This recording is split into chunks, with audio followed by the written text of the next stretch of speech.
ঢাকা টাঙ্গাইল মহাসড়কে রাত থেকেই যানজট ধীরগতি থেমে থেমে চলছে যানবাহন। সড়কের আরো খবর জানাতে টাঙ্গাইলের পুংলি থেকে সরাসরি যুক্ত হচ্ছেন সহকর্মী কামাল হোসেন। কামাল, যানজট কিংবা গাড়ির ধীরগতি কমেছে কিনা, আর থাকলে কত কিলোমিটার জুড়ে রয়েছে জানাবেন।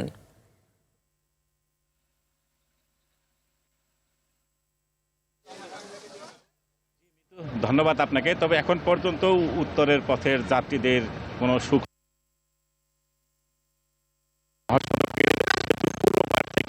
পাকুল্লা পর্যন্ত 50 কিলোমিটার এলাকা জুড়ে ধীরগতি যানজট, থেমে থেমে চলছে যানবাহন। আমি এখন রয়েছি পুংলি এলাকায়। এখানে আপনারা দেখতে পাচ্ছেন যে যানবাহনগুলো কিন্তু ঠিক ঠায় দাঁড়িয়ে রয়েছে,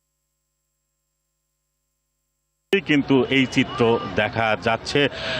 গেল মধ্যরাত থেকে যানবাহনের যে দীর্ঘ সারি সৃষ্টি হয়েছিল, বৃষ্টি, কোথাও যানবাহন বিকল, কোথাও দুর্ঘটনা এবং সর্বশেষ সেতু কর্তৃপক্ষ টোল আদায় বন্ধ।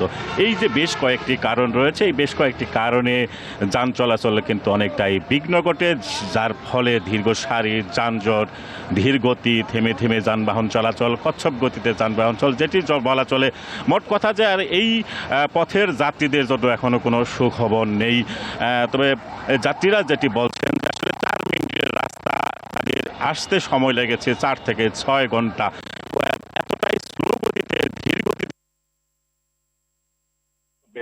গন্তব্যে যেতে, যে জায়গায় তারা গন্তব্যে যেতে পারছেন, সেক্ষেত্রে আজকে কিন্তু তারা 12 থেকে 15 ঘন্টায়ও সেই কাঙ্ক্ষিত গন্তব্যে পৌঁছতে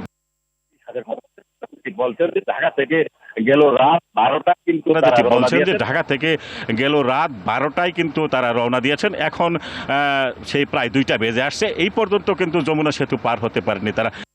এখানে যে বিষয়টি সবচেয়ে স্পষ্ট বলা হচ্ছে যে না হয়েছেন, যেহেতু 10-12-14 ঘন্টা পর্যন্ত তারা গাড়িতে অবস্থান করছেন, গাড়িতে হচ্ছে ঘন্টা পর্যন্ত তারা গাড়িতে